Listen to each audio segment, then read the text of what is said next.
عبدالرحمن بابا فرمایي وی تمه مه کړه په دنیا کې د نشاط او بیا به نه مومي نشاط په دا بساط. عبدالرحمن بابا وی په دنیا کې د خوشحالۍ تمه مه کوه، په دنیا کې خوشحالي نشته. لکه راغلی بیا به هسې ځینې درومي، دا جهان دی د رهرویو یو رباط.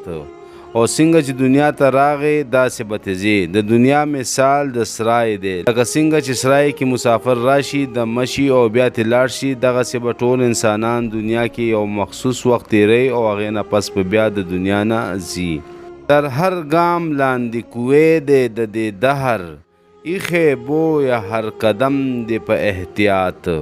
عبدالرحمن بابا فرمایي وی دنیا د مصیبتونو او د مسلو نه ډکه ده. داسې وګڼه چې د هر قدم لاندې دی کوې دی. که غلط قدم دی واغشتو کوې کې به پریوزي، مطلب که غلط قدم دی واغشتو مصیبتونو او مسلو کې به ګیریږي.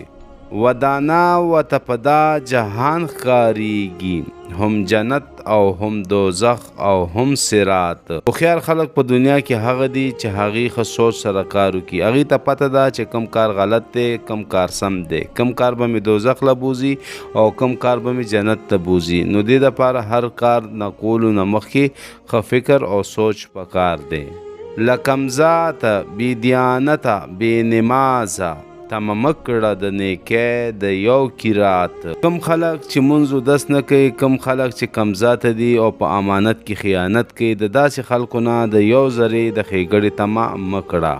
او غم د ترکو د رحمان هسې چاپیر دی، لکه وسکڼي جامه په چا خیاط.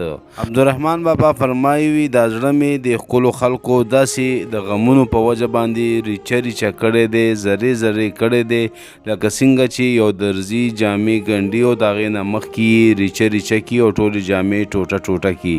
نو دغسې د غمونو زما دا زړه هم کړی دی.